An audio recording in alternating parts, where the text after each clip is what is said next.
Hello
ముందుగా కదా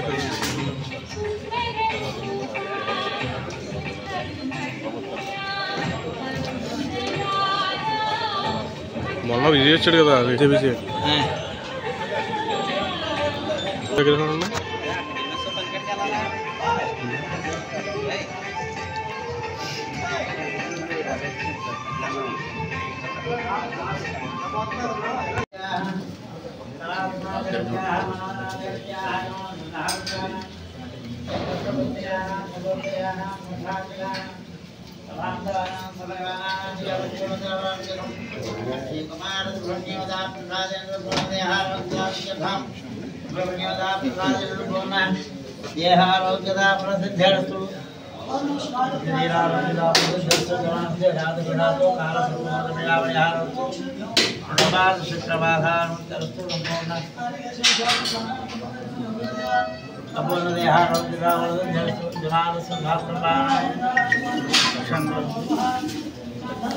ब्रह्मण्याय नमः प्रार्थना नमस्कारां समर्पयामि स्वामिदं नमः अष्टसर्पेभ्यः यज्ञेन्द्रधवे मनः एन्द्रक्षये गुरुदेभ्यः सर्पेभ्यो नमः सन्मनाः सन्मनाजिञ्जय सन्मना देवरा समदो जय शत्रुन्नवधामगुणो नमः सर्वाभ्यो जय मा शेषवस्तु समर्पयामि सुब्रह्मण्य प्रसादेन जातकवशातु सर्वग्रह सर्वाष्टदान्तरस्तु उत्सव दीक्षा दिग्विजयता फलसिद्धिरस्तु मनोभीष्टता सिद्धिरस्तु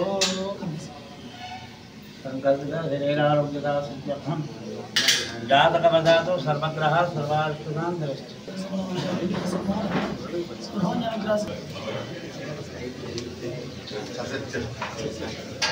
నమస్కారం. ఎక్కువలు కుమార సుబ్రహ్మణ్యేశ్వర స్వామి షష్ఠి మహోత్సవాలు రాత్రి నుంచి ప్రారంభమవుతాయి. తెలుగు రాష్ట్రాల్లో అత్యంత ప్రాచుర్యం చెందిన ఎక్కువలు కుమార సుబ్రహ్మణ్యేశ్వర స్వామి ఈ ఆలయం తూర్పు చాళుక్యుల కాలం నుంచి ఉన్న ఆలయం. అత్యంత పురాతనమైనది, ప్రాశస్తమైనది. రేపు తెల్లవారుజామున 1 గంట ప్రాంతంలో తీర్థ బిందుతో కార్యక్రమాలు మొదలుపెట్టి 6 రోజుల పాటు ఈ కార్యక్రమాలు నిర్వహించడం జరుగుతుంది. ముఖ్యంగా రేపటి నుండి తెలుగు రాష్ట్రాల నుంచి దాదాపుగా 1,00,000 మంది భక్తులు స్వామిని దర్శించుకోవడానికి రావడం జరుగుతుంది. అదేవిధంగా 3 రోజుల పాటు దాదాపుగా 2,25,000 నుంచి 2,50,000 మంది వరకు భక్తులు ఈ ఆలయానికి ఇచ్చేస్తారు. అందుకోసం వారికి ఎటువంటి అసౌకర్యం కలగకుండా, ఎటువంటి ఇబ్బంది కలగకుండా, ఎటువంటి అవాంఛనీయ సంఘటనలు కానీ జరగకుండా ప్రభుత్వం తరఫు నుంచి అన్ని ఏర్పాట్లు చేయడం జరిగింది. ముఖ్యంగా ఇప్పుడు ఏదైతే టీచర్స్ ఉప ఎన్నికకి సంబంధించి కోడ్ ఉన్న సందర్భంలో అధికారులు మేము సమన్వయంగా ముందుకు వెళ్ళడం కోసం ఎన్నికల కోడ్ అడ్డొస్తున్నప్పటికీ కూడా అన్ని విధాలుగా ఇటు ఉత్సవ కమిటీ శ్రీనివాస్ రెడ్డి గారు కానీ, చౌదరి గారు కానీ, మిగిలిన నాయకులందరూ ఇక్కడ, అదేవిధంగా జనసేన నాయకులు, భారతీయ జనతా పార్టీ నాయకులు అందరం కలిసి ఒక సమన్వయంతో ఈ కార్యక్రమాన్ని ముందుకు తీసుకెళ్ళాలి. భక్తులకి సౌకర్యవంతంగా ఉండాలి, అన్ని విధాలుగా ఆహారం అందించాలి, ఏ విధమైన ఇబ్బంది లేకుండా చూసుకోవాలనే లక్ష్యంతో ముందుకు వెళ్ళడం జరుగుతుంది. అదేవిధంగా అనేక మంది భక్తులు కూడా ఈ కార్యక్రమం నిర్వహణ కోసం భూమి విరాళాలు ఇవ్వడం, ప్రోత్సహించడం జరుగుతూ ఉంది. వారందరికీ మీడియా తరఫు నుంచి కృతజ్ఞతలు తెలియజేసుకుంటాం. అదేవిధంగా శానిటేషన్ కానీ, వైద్య ఆరోగ్య శాఖ నుంచి మెడికల్ క్యాంపులు కానీ, అంబులెన్సులు రెడీగా ఉంచడం కానీ, ఫైర్ ఇంజిన్ రెడీగా ఉంచడం కానీ, ఇవన్నీ ప్రభుత్వం తరఫు నుంచి అధికారులు ఎప్పటికప్పుడు సమన్వయం చేసుకుంటూ ముందుకెళ్తూ ఉన్నారు. మరి ఏదైతే బందోబస్తుకు సంబంధించి ఎస్పీ గారు కూడా వచ్చి ఇక్కడ కార్యక్రమాలు నిర్వహించుకుని వారికి తగ్గ సూచనలు చేయడం జరిగింది. అదేవిధంగా దేవాదాయ శాఖ అధికారులందరూ రావడం అన్ని విధాలుగా అత్యంత ప్రాశస్త్యం చెందిన తెలుగు రాష్ట్రాల్లో ఇంత ప్రాశస్త్యం చెందిన సుబ్రహ్మణ్యేశ్వర స్వామి ఆలయం మరొకటి లేదు. ముఖ్యంగా పూర్వకాలం నుంచి కూడా ఇక్కడ ఈ షష్ఠి ఉత్సవాన్ని ఘనంగా నిర్వహించడం అనేది ఒక ఆనవాయితీగా జరుగుతూ ఉంది. ఈ గ్రామంలో ఈ 6 రోజుల పాటు పండుగ వాతావరణం నెలకొన్నది. ఎవరింటికి వాళ్ళు బంధువులు రావడం, వారంతా దర్శనం చేసుకోవడం, ఒక ఆహ్లాదకరమైన వాతావరణంలో ఇక్కడ పండుగ జరుపుకోవడం అనేది ఆనవాయితీగా వస్తుంది. అదేవిధంగా ఇక్కడ లక్ష్మీ గణపతి ఆలయం ఉండడం, మళ్ళీ ఈ భక్తులందరూ కూడా ఇటు లక్ష్మీ గణపతిని దర్శనం చేసుకోవడం, ఈ విధంగా 6 రోజుల పాటు ఇక్కడ ఆధ్యాత్మిక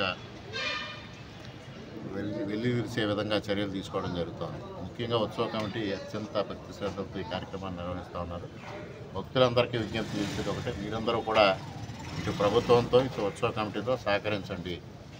అందరికీ దర్శనం కల్పించే విధంగా చర్యలు తీసుకోవడం జరుగుతుంది. ఎటువంటి సమస్య వచ్చినా ఉత్సవ కమిటీ దృష్టికి కానీ, అధికారుల దృష్టికి కానీ తీసుకొచ్చినట్టయితే తక్షణమే ఆ విషయాన్ని పరిష్కరించడం జరుగుతుంది.